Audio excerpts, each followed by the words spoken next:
twongeye kubasuhuza kandi twongeye kubaha ikaze ahangaha turi kwitabaza 24 TV kandi izindi za podcast tubagezaho abantu basobanutse, abantu basirimutse, abantu bambaye karuvati, ibintu bimeze neza. Yankunda abantu bajyaga bahamagara ariko nyine ntago bikiriho. Tapendigo yaraje abihindura, technology ni technology.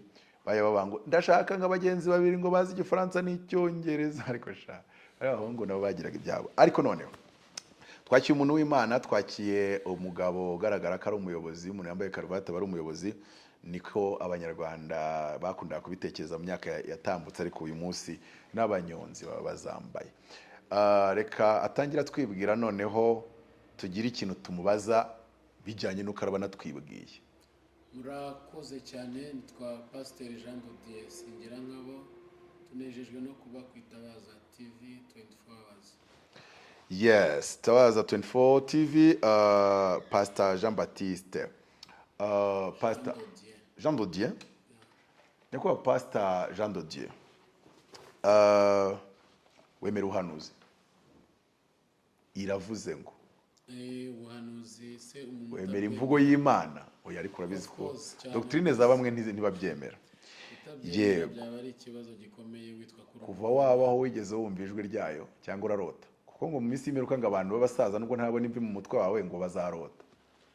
ijwi nyirango hari n'amatara yacanye cyane, ariko imvi zo zirimo no kurota warota cyane rwose. Reka nihute ndase mbangura cyangwa se nkubite mbangura ngo we n'umwanya aba ari wowe uvuga kurenza uko njye navuga. Njyewe uri kuri mikoro banyita Apotre Mutabazi, nanjye kandi nemera imvugo y'Imana. Urumva urabuvuga ururimi numva tubyumvikanaho. Uretse ko intellectuel dushobora no kuvugana ku bintu tutumvikanaho, dushaka common ground cyangwa se twibanda ku cyo dushobora guhurizaho tukakivugaho twese tucyemeranyaho, cyangwa se bikanaba buryo bwo kuganira buba bwinshi, brainstorming, debate n'ubundi buryo butandukanye, imbwirwaruhame ya public speaking. Ese muri Kongo hariyo intambara, bamwe bavuga ati ni y'akarere, abandi bakavuga ituku. Tukabyuka YouTube yo yazanye ikisa, naho biragoye kumenya ibivugwa nimba ari ukuri. Hari igihano cyitwa indiba y'ibivugwa. Kabyuka bati hano hafashwe, abandi bati ntago hafashwe, bati Burundi buri kwisuganya ibintu bigakomera. Ariko none ndagira ngo bivuge muri perspective y'umukozi w'Imana ufite naribonye ariko unemera imvugo y'Imana. Ese tuvuye ku by'abantu batekereza, umwe ati nshyigikiye struggle M23, undi akaza akamumerera nabi ati ntibyakabaye ntibikabe. Felix Tshisekedi yajya mu biganiro ugasanga community ikoresha ururimi rw'Ikinyarwanda nko kuri YouTube by'umwihariko niho turi, yashyize n'ifata ibice bibiri. Hari igice gishyigikiye M23, hakaba n'ikindi gice n'icyumva n'umuntu uvuga ameze nkaho atarimo iritaka kuri M23 aramwataka, bimeze nkaho abantu bamwe bafashe impande. Ntago ari abanyarwanda bose, cyangwa ntago ari abakoresha ururimi rw'Ikinyarwanda bose. Ubwo iyo tuvuze ururimi rw'Ikinyarwanda n'abarundi burya ni indimi zisa n'izivukana, nabo buri wese basa naho afite uruhande cyangwa se urundi, nubwo atari bose, kuko hari umuturage uri netre kuri ibyo bintu. Ariko noneho dushushe n'abava kuri twebwe n'abantu, ko abantu bazahora batekereza utandukanye.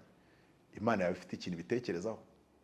Ese ubundi muri rusange mu isi hajya babaho intambara hagati y'ibihugu.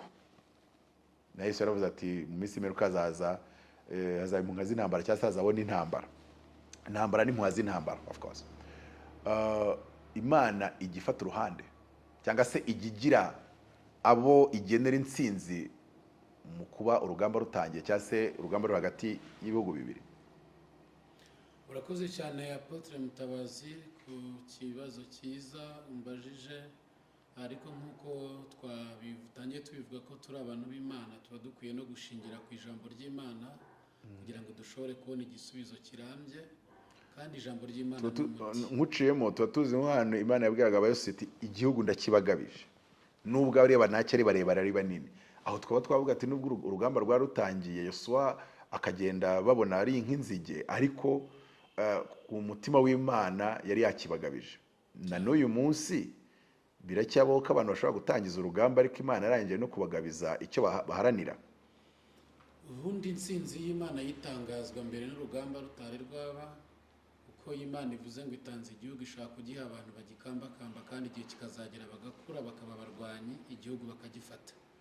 Rero ntabwo byaba ari ibitangaza yuko uyu munsi wa none abanyamurenge baba barabwiwe igihugu, ariko bakaba bari kunyura mu bibazo byinshi bigiye bitandukanye, ndetse bigasa n'ibigaragara ko hari igihe baba nk'abananiwe, ariko Imana yaravuze. Iyo urebye ijambo ry'Imana muri Yeremiya ibice byaho 40 ku murongo wa 4, umutware wegamira umwami yabwiye Yeremiya, aravuga ngo uyu munsi ndakubohora, ujye ahantu hose ushaka, washaka turajyana i Babuloni, cyangwa ushaka ujye mu gihugu cyawe, ahantu hose ushaka uyu munsi urabohowe. Hanyuma rero mu by'ukuri Kongo nayo ikeneye kubohorwa, kubera ko imaze igihe kirekire iri mu bibazo, cyane ko turi mu kwezi kwa 7 ho tuba turi mu kigino cyanye no kwibohora, aho twibuka ku itariki 4 z'ukwezi kwa 7 94, aho inkotanyi zabohoye igihugu mu gihe habaga jenoside yakorewe abatutsi 94, abantu bari mu bihe bibi bikomeye, igihugu kirabohorwa. Kandi nanone bigahura n'itariki ya mbere y'ukwezi kwa 7 62, aho igihugu cyabonye ubwigenge kikabohorwa, kibohoye ingoyi y'Ababiligi, aho ubutegetsi bwari buriho aribo bakontorora ubukungu, bakontorora imiyoborere, bakontorora imiryamire. Iyo umuntu yagushyize ku ngoyi agukoresha ibyo ashaka. Uko niko byabaye mu Burundi, rememe date, muri Uganda ho byabaye 62 ariko mu kwezi kwa 9. So rero mu by'ukuri iyo witegereje kiriya gihugu cya Kongo nacyo kiri mu bihe bikomeye. Aha nari nshatse kuvuga ngo uri kutubwira mu buryo buri generale kandi bwiza, ariko none ndashaka ngiye kwibaza. Abantu twita abanyamurenge twe mu Rwanda n'umunyamasisi ari igihe dushitwa twamwise umunyamurenge. Ubwo ni imvugo, ni inyito twabahaye abantu baturutse murasirazuba bwa Kongo, n'imvugo yabo rimwe na rimwe wenda ishobora kuba yihariye. Nubwo wenda bamwe ashobora kuvuga ati nubwo nyita umunyamurenge ndi umunyamasisi, nubwo nyita umunyamurenge ni gutya na gutya, akavuga ati burya abanyamurenge n'abiminembwe. Ariko reka twe tuvuge abantu bose baje mu Rwanda. Nk'urugero nge Gicumbi mvuka, twa dufite umuntu umukobwa witwa Nyabamina Nyafaranga, twajyaga kungana ku buryo najyaga nca mu isipure njya guteretayo. Nigaga mu wa 3 primaire 2098, urumva ngo bari kuri ubu butaka barameneshejwe. 98 kugera uyu mwaka ni imyaka 28. Ese Imana yabitekereza iki kuri abo bantu bitwa abanyamurenge? Bamwe baje mu Rwanda, Uganda, Kenya bariyo benshi, Burundi bariyo, Tanzania bariyo, abandi bagiye bajya mu mahanga hirya no hino ku isi. His Excellency yaravuze ati abazungu batanze igisubizo kugenda batwara 5 10, tugasanga nabyo si igisubizo kirambye. Imana yabibatekereza iki? Ndashaka nge kwibanda Imana ibatekereza iki? Mbese nk'uko uri muravuga, ngira ngo urabizi y'indege ijya guhaguruka irabanza ikirukanka ku butaka kugira ngo ize gufata ikirere. Rero nagusaba kugira ngo umwanya kugira ngo gusobanura kino kintu ngihereye mu mizi, kugira ngo kize kuza kumvikana. Ko ushobora guhita uhereza umuntu igisubizo ariko ntumwereke aho cyaturutse cyangwa se. Nkuko nari ndimo mbivuga, habaho abantu igihe babayeho ku ngoyi, babayeho mu bibazo bikomeye, nkuko bari abantu bari mu bibazo. Rimwe rimwe bigaterwa n'ibyaha. Iyo tugaruka cyane ku bantu b'Abakristo, navuze rya jambo riri muri Yeremiya 40 ku murongo wa 4, umuyobozi abwira Yeremiya ko abohowe akajya ahantu hose ashobora gushaka. Wakwibaza ngo ni iyihe mpamvu Yeremiya yaraboshye? Ni ukubera ko yahanuraga ibintu abantu badashobora kumva. Nabwo buhanuzi ushaka tuvugaho uyu munsi wa none, cyane cyane yobera ko yuhanuye bikugiraho ingaruka nziza cyangwa mbi, ariko Imana yagutumye yo isigara ari yera. Yeremiya yahanuriye umwami amubwira yuko kubera ibintu barimo bakora bimuye Imana, ko Yeremiya ahagurutse yari umwana wo mu batambyi, ku munsi yagombaga kwimikwa ngo asimbure se, bazana igitambo imbere kugira ngo ashobore gukata intama, hanyuma atamba igitambo bahindutse umutambyi. Ariko Imana imuhamagara mu gice cya mbere ku murongo wa 8, imuhamagara ngo ngushyiriye hejuru y'ibihugu by'abami kugira ngo urandure usenye. Ariko ababyeyi be bamurebera muri background aho hafi yo kuba umutambyi mu gihugu kimwe, ariko Imana yimuhamagariye kuba international. Hanyuma ku munsi yagomba guhabwa iyo title yo gusimbura se, hari abayobozi ba politiki, hari abantu bakomeye bari aho ngaho. Hanyuma umwana ahagaze imbere aho kugira ngo akore icyo gutamba no kwimikwa, atangira guhanura ibintu bikomeye. Abwira umwami ati murarya ruswa, murarya imfubyi, murarya abakene. Imana iravuze ngo muzakurwa muri iki gihugu muri abanyagano, muzakivamo izakibambura, kandi we wa mwami we, abahungu bawe bazabakwicira imbere, abagaragu bawe bakwicira imbere, nibarangiza bakunogoremo amaso bazakujyana utagira amaso. Umwami ati mufate iyo nzererezi muyishyire muri gereza. Baramufata baramufunga. Yeremiya aravuga ati waranshutse Mana, nemera gushukwa, reka unshuke ndusha amaboko. Bagashaka abandi bahanuzi, bakaza ati muze muhanure ku bintu Yeremiya yavuze, na Yeremiya bakamuvana muri gereza ngo bumve ko yahanura ibijyanye n'abandi bahanuzi. Ba Sedekiya urabizi, bagatangira guhanura, bagafata amatako y'indogobe bakayarwanisha, dore mwami nuko Imana izaguha igihugu, uzanesha bari abanzi bawe. Bati Yeremiya urabivugaho iki? Ati icyo Imana yambwiye yarakivuze, byanga byakuri igihugu bazakikunyaga, bazakikwambura, abana bawe bazabica, bazakunogoramo amaso. Bati none mumujyane muri gereza yo hasi mu mwobo mufungiremo. Rero ibintu by'ubuhanuzi Mutabazi ntabwo ari ibintu byoroshye, ariko uko byameze uko ariko kose nta jambo Imana ijya ivuga ngo rihere. Byarabaye, umwami araterwa n'igihugu cy'i Babuloni, baramutera baramugota, ahunze baramufata, bamwicira abana be mu maso abireba n'amaso, ibikomangoma babitemagurira imbere ye, barangije bamuvanamo amaso. Yeremiya umwami arategeka ati uwo muhanuzi twajyaga twumva amakuru. Ikintu gitangaje ni ukuba abantu badashaka kumva ubuhanuzi icyo Imana ivuga, nyamara abanzi babo aho barimo babwumva. Baravuga ati uwo muhanuzi mumurekure. Umwami atanga itegeko, umurekure, nashaka muzana tuzamugorora tumuhe ibyiza, natabishaka umureka agume mu gihugu cye. Uko niko umugaba w'ingabo yaje arekura Yeremiya, amuvana muri gereza, ati ndakubohoye uyu munsi, nushaka ko tujyana tuzahugororera, nushaka kwigendera wigendere, kubera ko ibintu wahanuye ibintu byabaye kuri kino gihugu ni Imana yabivuze, byari bigikwiriye. Rero nk'uko wabibajije, Imana ijya yemera ko ibintu biba ku gihugu bitewe n'ibyaha runaka cyangwa se n'ibintu barimo runaka n'igishaka gukosora. Unyibukije umunsi umwe nari mu materaniro iwacu, mu materaniro iwacu ndimo nicaye ku wa gatanu nigishaga eschatology. Eschatology ni ibijyanye n'ubuhanuzi no kugaruka kwa Yesu, kuko nabyo ni ibintu ubutumva kubwira abantu ngo hazabaho imyaka 1000, Yesu azaza yima ingoma, hazabaho gutegeka kumwe. Ntabwo abantu baba babyumva, n'inyigisho zirenze ubwenge bw'abantu. Hanyuma ndi muri iyo nyigisho ndababwira nti Kongo Imana izayiha kiriya gihugu, izagiha abanyamurenge bazakiyobora. Ntubahana abanyamurenge bari ku isi hose, bameze nka cya gihe Abisirayeli bari baratatanye, bari kugenda begeranya intwaro. Umunsi umwe bazinjira muri Kongo barwane, kandi muzabona batangiye kuyifata. Nkimara kuvuga ayo magambo, twari dufitemo abanyamurenge, n'uyu munsi wa none ku rusengero wacu baracyahari, bahamagara undi munyamurenge wari utuyoboye. Uyu munsi yagiye muri pansiyo. Bati umushumba agiye imbere ahanura yuko avuze ku banyamurenge, avuze ibintu, barangije bahita bavuga ati turamuhagaritse ntazongere kuvuga n'umunsi n'umwe. Namaze amezi arenga 3 navuga iwacu, nigisha ahandi. Ibyo nkunda kubigarukaho n'iwacu. Ariko nyuma y'igihe gito y'amezi make gusa, Kongo yatangiye gufatwa, Bukavu yafashwe, Goma yafashwe, abanyamurenge batangira kuzamura amabendera. Icyo gihe bivuga hacemo imyaka ingahe? Ngira ngo imyaka hafi 4 n'igice irarangiye. Si ndi kwibuka neza igihe exact twumvishe nyine ngo M23 yongeye kubura intwaro ko yari iri muri Uganda, ariko biri muri iyo myaka niko 2023 bimaze byarabaye muri 2022 hafi aho ngaho.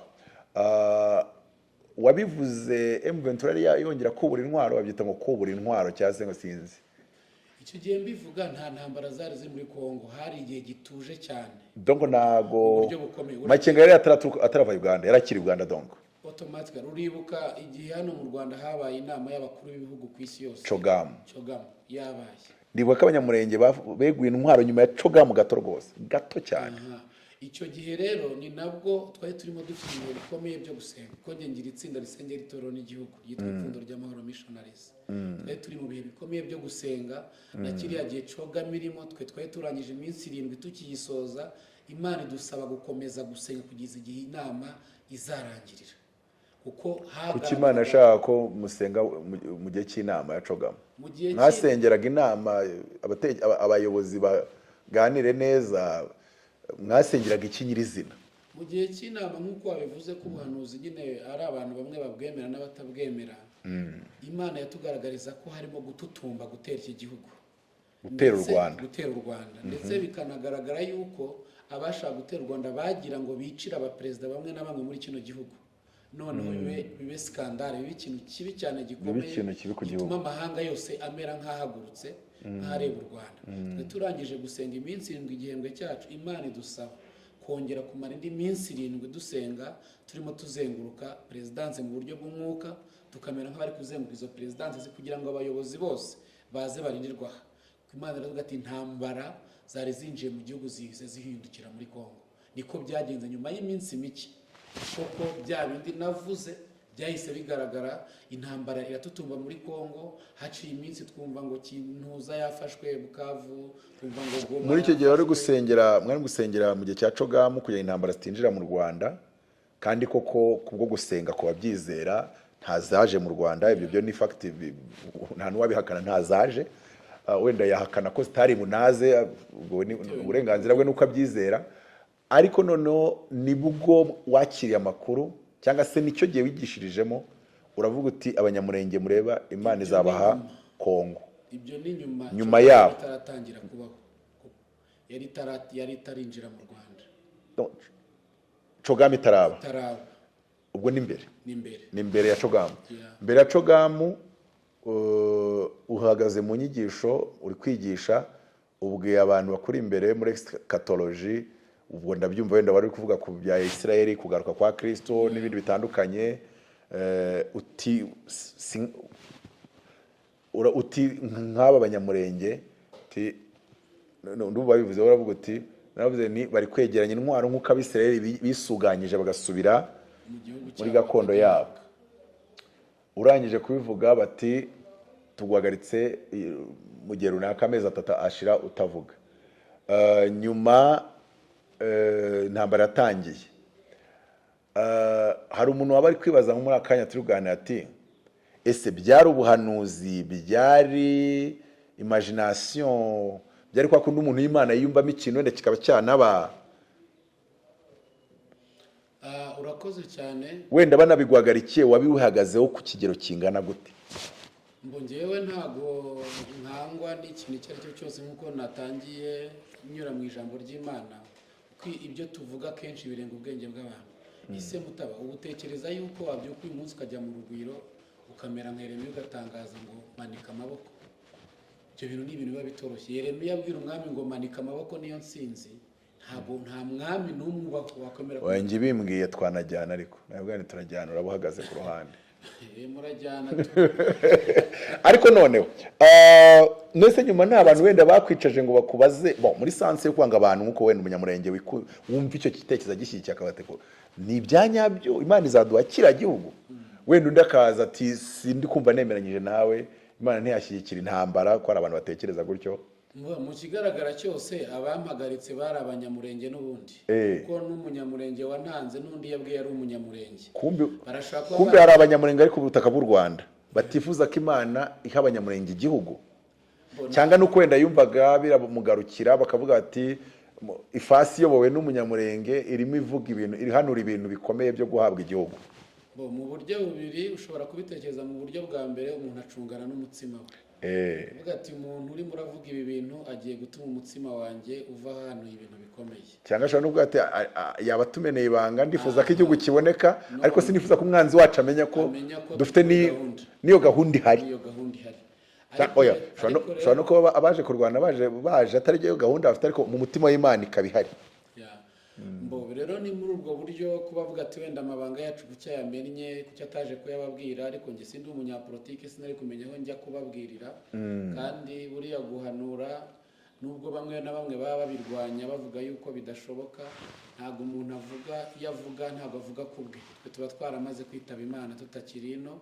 Imana ivugana n'ubwoko bwayo, ikavugana n'ibyo ishaka inyuze muri twe. Ubuse uwakubaza mbariza n'abandi akubaza ni Pastor Jean de Dieu. Yego. Ubihagazeho abanyamurenge Imana izabaha kiriya gihugu kigira idarapo muri UN bakemeze, cyangwa se Somaliland yo ndumva yemerewe ambasade muri Israel, ari ubwo ni Israel manza yonyine imaze kubemera, kandi byatangiye 94 bari bagifite igihugu, ariko kwemerwa bifatiye process y'imyaka iciyeho 32. ese wenda simbajije nimba kizahita cyemerwa muri UN, ariko ntibaraye bari bubagurukane bakisanga mu Rwanda cyangwa muri Kongo nk'uko byageze 2013? mu by'ukuri ngewe rero buriya amakuru y'ijuru niyo nakiriye ijwi ry'Imana, nabwiye abantu ngo niyo wajya mu mwobo cyangwa ukajya mu ndake, icyo Imana yavuze ntikijya gihinduka. Hari umugabo umwe w'umuhanuzi cyane w'inshuti yanjye nakundaga, yajyaga dufata turi abana akazana igicupa cy'amazi akacyuzuza amazi ya Nili, tugashyiraho ibiganza ngo nidusengere umukobwa yakundaga wigaga i Butare. Yego. Tukajyaho nk'abana tukajyaho tugahanurira ya mazi, akamufata akamugotomera, tubumimi ndamunyweye ati nzamurongora. Noneho umunsi umwe ndaza nsanga arimo arasenga iminsi 15 arimo asenga kugira ngo akore ubukwe na Mimi. Nkinjiramo nkimukubita amaso ndababwira ngo Imana irambwiye ngo ibyaro ubukwe uri gusengera bihindutse urupfu. Urapfuye. Mimi yanyweye yaramwishe cyangwa se Mimi yanyweye byabyaye urupfu. Gitangaza. Arangije ahita arakarambwa ati wamushe. Uze n'abantu bakwita Mikaya.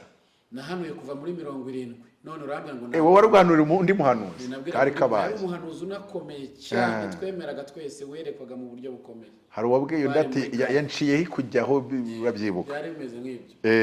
Arambwira ati taka. Tinahanuye kuva muri 70 wangegera we, ni gute wambwira ngo ndapfa? Icyakora agira ubwoba n'amasengesho ahita yavamo, yasengeraga iwacu muri Kagame. Yari kwihagararaho yitera amaje ariko abwira abantu bose ati uramushenzi, ambwiye ko nzapfa. Yavuye ahita arwarajya mu bitaro. Ndazamuka musanga mu bitaro bya gisirikare ngo njye kumusengera. Nzamuye amaboko amera nk'igiti, ijwi rambwira ati navuze ko apfarapfa. Navuze ko apfarapfa. Birangiye koko umugabo w'Imana arapfa. Ubwo biravuze ngo wavuze yuko wanyweye Mimi atarongora Mimi ahubwo apfa, arapfa. Kandi yari kakaje ari n'umuhanuzi noneho.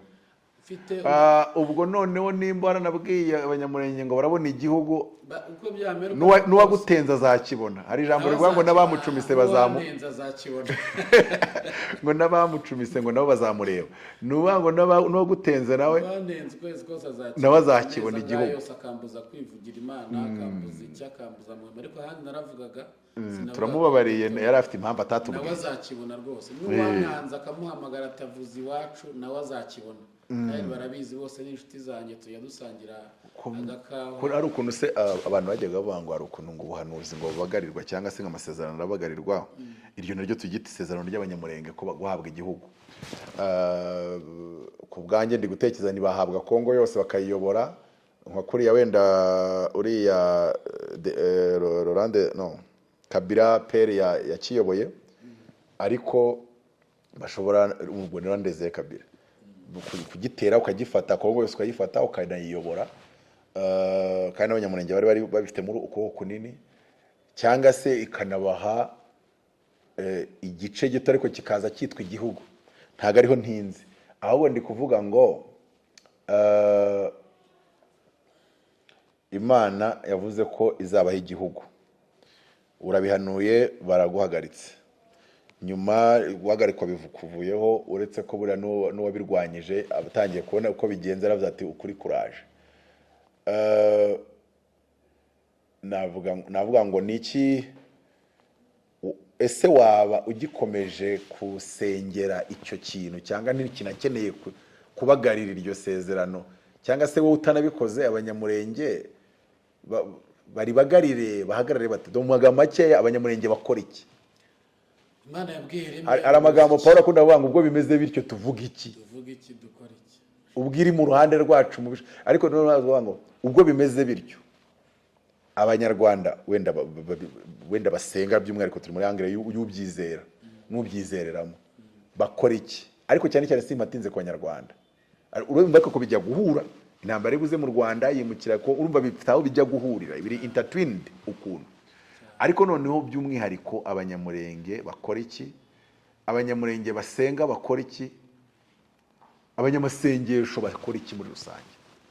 Mu by'ukuri iki yabwiye Yeremiya ngo urebe ko iyi ntambara y'akarere urumva ari nk'aho bwati dusenge tuyihagarike. Mubaraka bajya bashaka kumuca imigani bamwe, ariko ubwo n'abatari ku ruhande rwe bati yaravuze ati nimugasenga intambara zihagarare, ati ngiye niko kazi nkora, niwo mwuga. Nubwo wenda ya making a joke, ariko nk'umuyobozi hari icyo yashaka nko kubabwira, avuga ati turwaniye hano twakandagira televiziyo yawe. we yavugaga nk'umuyobozi nk'umurupiganaji nk'umurwanyi kandi udatinya n'intambara. Ariko noneho iryo sezerano rihari abantu wenda bashobora kuvuga ngo barabyishimiye. Nanjye by'umwihariko reka mubwire ngo 2022 mu kwa kabiri nagiye freshman Kitengera muri Kenya, njya n'ahantu bita Thika, njya n'ahantu bita Nairobi Center kwa Poso Musiri. Ndababaza ngo ese biremewe kuvuga umuntu uzatsinda amatora? Bati biremewe, hano turavuga. No kuri televiziyo wabivuga, nuri kwiyamaza wabimubwira tuzatsindwa. Ndababwira nazatsinda William Ruto. Icyo gihe barambwira ngo nk'itorero turabishaka ariko ntago yatsinda Odinga ari kumwe na Uhuru Kenyatta ufite ubutegetsi. Ndababwira se ibintu Imana imbwiye nibyo mu mutekerezo ngamurusha 10 muri predictions. Ndababwira ni se Imana ijya kuvuga yita kuri predictions zakozwe n'abana b'abantu. Ariko nari ngarutse kuri iki kibazo kivuga ngo ese ni ikintu Imana yavuze uko abanyamurenge bakitwara kose nta kabuza cyasohora, cyangwa ni kibasaba kuba ku munara no kugira uko bagarira iryo sezerano? Naho hantu aganishaga. Buriya rero amasezerano y'Imana ari amasezerano agira condition. Ngo nzagukorera iki ariko ni witwara gutya. Hakaba n'amasezerano ani condition. Imana ivuga ngo nzakora iki. Rero isezerano ry'abari abantu ntago risaba ngo bacuri ku mutwe bazamuke bahenure basenge cyane bagere gute. Ni ikintu cyategetswe n'ukuboko kw'Imana. Isi yakwicurika, amahanga yahaguruka, barwana bacaye, no matter what bizabaho ko abanyamurenge bazabaho. Trump atasema atachoka. Bivuze muri Trump atakumva. Bivuze muri Trump atumva ngo atanyuma. Nabonye na FIFA imutinyamo gatoya. Atasema atachoka. Twebwe turi ba Yeremiya, twiyemeje no gupfa, twiyemeza kubaho, twiyemeza no ikintu Imana ivuganye natwe tukibwira abantu nibakimenye. Uyu munsi niyo baba babasubije inyuma babagejeje Igisenyi byanga byakunda. Ese mushumba nashatse nakuta profete kuko hano yahanuye. Ubaye nk'uri imbere y'abafite mu maboko. Ubu mvuga imbere yakujyanye Washington na Doha hose, cyangwa se abo bagabo bose bajya babisinya babikagobyora babigarura, akabaguhagarika imbere nyine ubaye Yeremiya bahagaze imbere. Wababwira iki? Ko nabonye n'umuhanga buriya umuntu hanura akavuga ibyijwe ariko ukavuga mu by'ubwenge ukabona ntagakurikiranye ibitekerezo ngo ubone bipanze neza. Ubahaye bahagaze imbere bati noneho we tubera umujyanama dukora iki?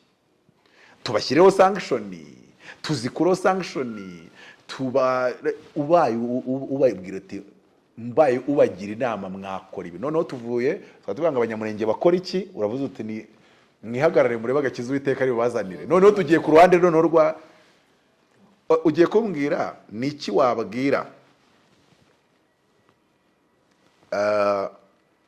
niki wabwira Kisekedi akuri imbere akavuga ati advise me? Niki wabwira Trump na Marco Rubio nabo bahagaze imbere bakavuga ati none ubwo niki wabwira Kisekedi?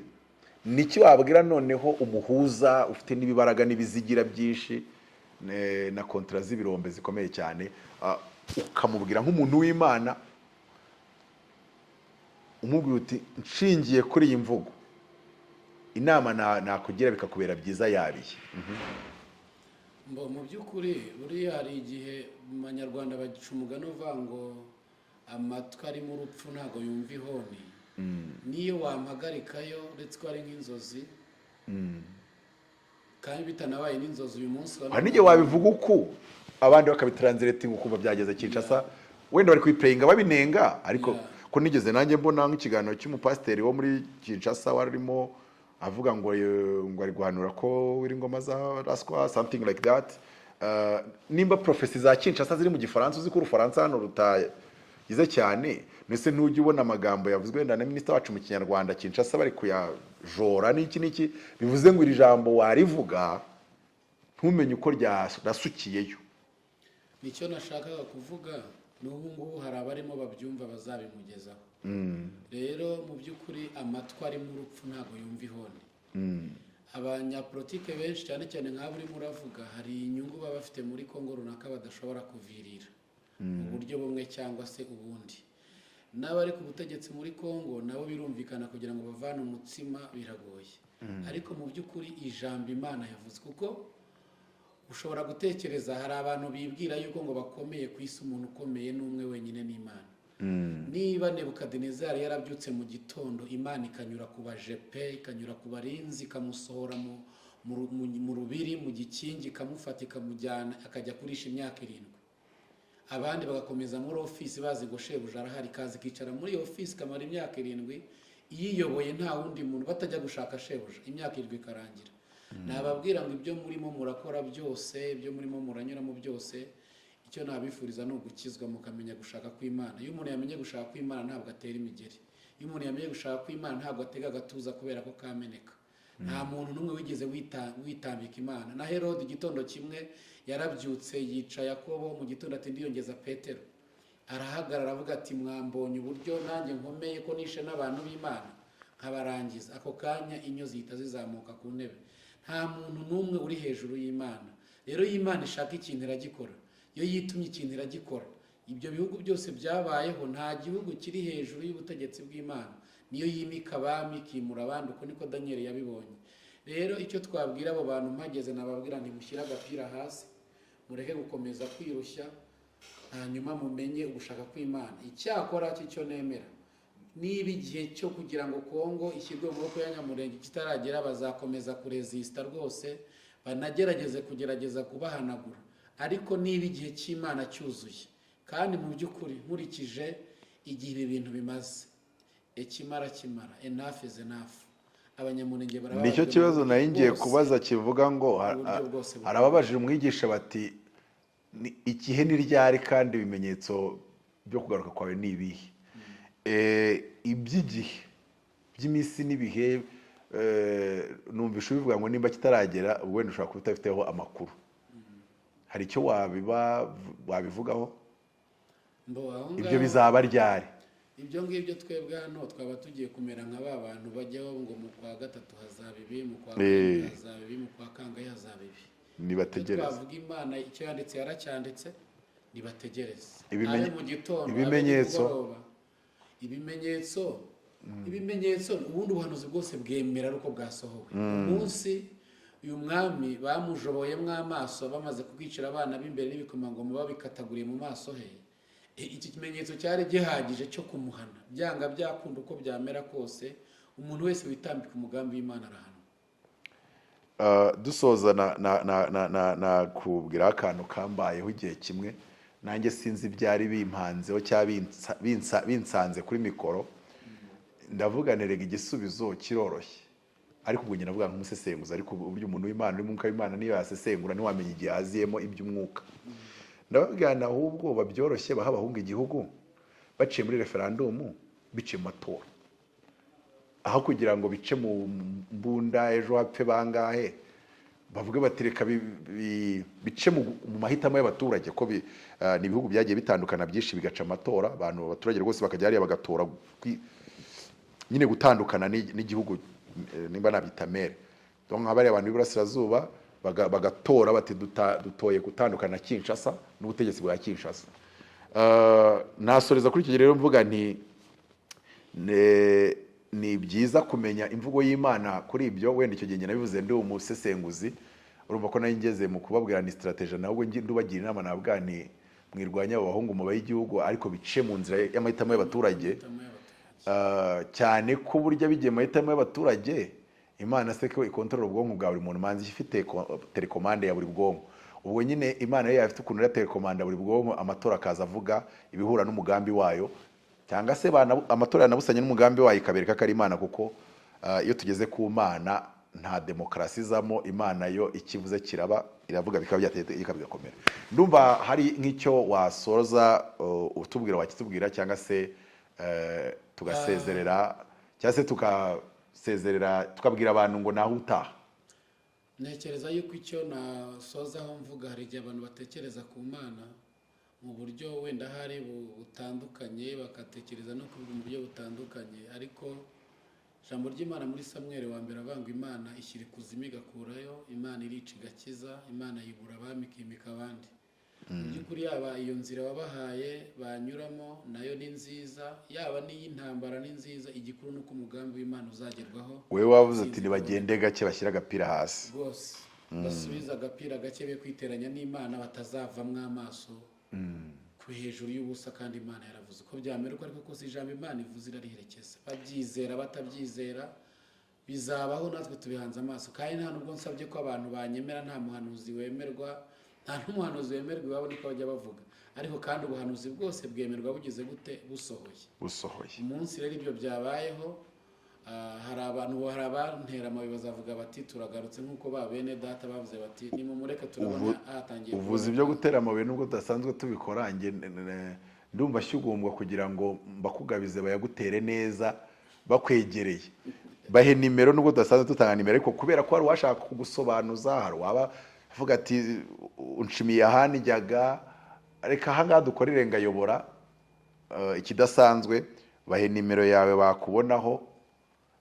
Uri umusaje burya ari n'umuntu wakubwira ati ngiye ko Imana yambwiye ibi nkabika bimvanze, ukamwadvisinga about imvugo y'Imana. Yego 0788 17 15 925. ubwo niyo bari mu gihugu, abari hanze no gushyiraho akamizo ko guteranya 250 78 17 15 925. murakoze cyane. Murakoze, natwe turabasezeye hano, twari kwitabaza 24 TV, nge na Apostle Mutabazi. Turi imbere ni umuhanuzi, ni umushumba, kandi ni umusaje, Pastor Jean de Dieu. Nkaba navuga ngo ariko ninjye bivuze, igihugu nibamara kugihabwa Makenga azaguhitura, ariko ibyo ninjye bivuze. Kandi kuri kukanashira mu biganiro, ahubwo no kuvuga ngo muzibuke nyamaze muvuge muti muri iki gihugu harimo umuhanuzi. Mwakoze rero, naho ubutaha, kandi uyu mugabo azajya anatuganiriza ku bintu by'ubwenge, ntago azahanura gusa, ahubwo azajya twigisha n'ibintu by'ubumana, by'ubwenge, kandi bidufasha mu buzima bwa buri munsi, uko mu bahanga igihugu gifite, mu banyabwenge gifite arimo.